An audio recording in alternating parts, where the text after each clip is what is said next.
Pookode veterinary സർവകലാശാല വിദ്യാർത്ഥി സിദ്ധാർത്ഥന്റെ മരണത്തിൽ പ്രതികൾക്ക് ജാമ്യം. ഹൈക്കോടതിയാണ് ജാമ്യം അനുവദിച്ചത്. 19 പ്രതികൾക്കും ജാമ്യം അനുവദിച്ചു. രേഷ്മ ബാബു ചേരുന്നുണ്ട്. രേഷ്മ, ഈ സിദ്ധാർത്ഥന്റെ മാതാപിതാക്കൾ കേൾക്കാൻ ആഗ്രഹിക്കാത്ത ഒരു കാര്യമാണ്. ഈ പ്രതികൾക്ക് ജാമ്യം അനുവദിച്ചിരിക്കുകയാണ് ഹൈക്കോടതി. എന്ത് പേര് പറഞ്ഞുകൊണ്ടാണ് ജാമ്യം അനുവദിച്ചത് കോടതി? രജനി, പൂക്കോട് വെറ്റിനറി സർവകലാശാല വിദ്യാർത്ഥി സിദ്ധാർത്ഥന്റെ മരണത്തിൽ 19 പ്രതികളാണ് നിലവിൽ ഹൈക്കോടതിയിൽ ജാമ്യ ഹർജി നൽകിയിരുന്നത്. ഇവർക്ക് എല്ലാം ഹൈക്കോടതി സിംഗിൾ ബെഞ്ച് ജാമ്യം അനുവദിച്ചിട്ടുണ്ട്. കർശന ഉപാധികളോടെയാണ് ജാമ്യം നൽകിയിട്ടുള്ളത്. ജസ്റ്റിസ് CS ഡയസിന്റേതാണ് ജാമ്യം നൽകിക്കൊണ്ടുള്ള ഉത്തരവ്. നേരത്തെ രജനി സൂചിപ്പിച്ചതുപോലെ തന്നെ സിദ്ധാർത്ഥന്റെ മാതാപിതാക്കൾ ഈ ജാമ്യ ഹർജികളെ എതിർത്തുകൊണ്ട് ഹൈക്കോടതിയിൽ കക്ഷി ചേർന്നിരുന്നു. മാത്രമല്ല CBI ഈ ജാമ്യത്തെ എതിർക്കുകയും ചെയ്തിരുന്നു. പക്ഷേ വിദ്യാർത്ഥികളാണെന്നുള്ള പരിഗണന അടക്കം മുൻനിർത്തിക്കൊണ്ടാകണം ഹൈക്കോടതി ജാമ്യം അനുവദിച്ചിട്ടുള്ളത്. ഈ ജാമ്യം അനുവദിച്ചുകൊണ്ടുള്ള ഉത്തരവിന്റെ പകർപ്പ് ലഭിച്ചെങ്കിൽ മാത്രമേ എന്തൊക്കെ കാരണങ്ങൾ മുൻനിർത്തിക്കൊണ്ടാണ് ജാമ്യം നൽകിയിട്ടുള്ളത് എന്ന കാര്യത്തിൽ ഒരു വ്യക്തത ഉണ്ടാകൂ. എന്തായാലും കർശന ഉപാധികളുടെ അടിസ്ഥാനത്തിലാണ് സിദ്ധാർത്ഥന്റെ മരണവുമായി ബന്ധപ്പെട്ടെടുത്ത കേസിലെ 19 പ്രതികൾക്കും ഹൈക്കോടതി സിംഗിൾ ബെഞ്ച് നിലവിൽ ജാമ്യം നൽകിയിരിക്കുന്നത്.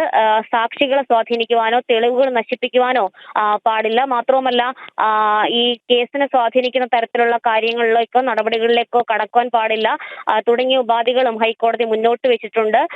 എന്തായാലും നേരത്തെ ഈ ഹൈക്കോടതിയിൽ നൽകിയ ജാമ്യ ഹർജിയിൽ പ്രതികൾ ഉന്നയിച്ചിരുന്ന പ്രധാനപ്പെട്ട വാദം തങ്ങൾ വിദ്യാർത്ഥികളാണ്, കഴിഞ്ഞ 60 ദിവസത്തിലേറെയായിട്ട് ജുഡീഷ്യൽ കസ്റ്റഡിയിൽ തുടരുന്നുണ്ട്, അതുകൊണ്ട് തങ്ങളുടെ ഭാവിയെ ഇത് സാരമായി ബാധിക്കും, അതുകൊണ്ട് വിദ്യാർത്ഥികളാണെന്നുള്ള പരിഗണന കണക്കിലെടുത്തുകൊണ്ട് തങ്ങൾക്ക് ജാമ്യം നൽകണമെന്നുള്ളതായിരുന്നു പ്രതിഭാഗം ഉന്നയിച്ചിരുന്ന വാദം.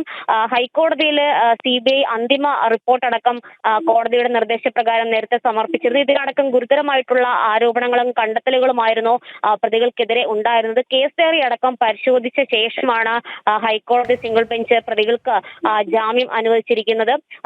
ക്രൂരമായിട്ടുള്ള ആക്രമണം പ്രതികളിൽ നിന്ന് സിദ്ധാർത്ഥൻ നേരിട്ടിരുന്നുവെന്നും അതാണ് ആത്മഹത്യയിലേക്ക് നയിച്ചതെന്നുമായിരുന്നു അന്തിമ റിപ്പോർട്ടിൽ CBI വ്യക്തമാക്കിയിരുന്നത്. മാത്രമല്ല ഈ മരണം സംബന്ധിച്ച് രണ്ടാമതൊരു വിദഗ്ധ അഭിപ്രായം തേടുന്നതിന്റെ ഭാഗമായിട്ട് ഡൽഹി എയിംസിലേക്ക് പോസ്റ്റ്മോർട്ടം റിപ്പോർട്ടിന്റെ വിശദാംശങ്ങൾ അടക്കം അയച്ചിട്ടുണ്ടെന്നും CBI ഹൈക്കോടതിയിൽ നിലപാട് വ്യക്തമാക്കിയിരുന്നു. എന്തായാലും പ്രതിഭാഗത്തിന്റെ ചില വാദങ്ങൾ കണക്കിലെടുത്തും വിദ്യാർത്ഥികളാണെന്നുള്ള പരിഗണന കൂടി കണക്കിലെടുത്തുമാണ് നിലവിൽ പ്രതികൾക്ക് കർശന ഉപാധികളോടെ ഹൈക്കോടതി സിംഗിൾ ബെഞ്ച് ജാമ്യം അനുവദിച്ചിരിക്കുന്നത്. ഇക്കഴിഞ്ഞ February 18-നാണ് സിദ്ധാർത്ഥനെ ഹോസ്റ്റലിലെ ശുചിമുറിയിൽ തൂങ്ങി മരിച്ച നിലയിൽ കണ്ടെത്തിയത്. SFI-ക്കാരായിട്ടുള്ള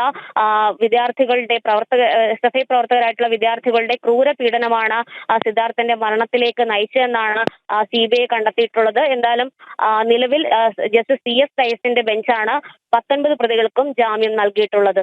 ശരി, പൂക്കോട് വെറ്റിനറി സർവകലാശാല വിദ്യാർത്ഥി സിദ്ധാർത്ഥന്റെ മരണത്തിൽ പ്രതികൾക്ക് ജാമ്യം. ഹൈക്കോടതിയാണ് 19 പ്രതികൾക്കും ജാമ്യം അനുവദിച്ചത്. രേഷ്മയാണ് വിശദാംശങ്ങൾ നൽകിയത്.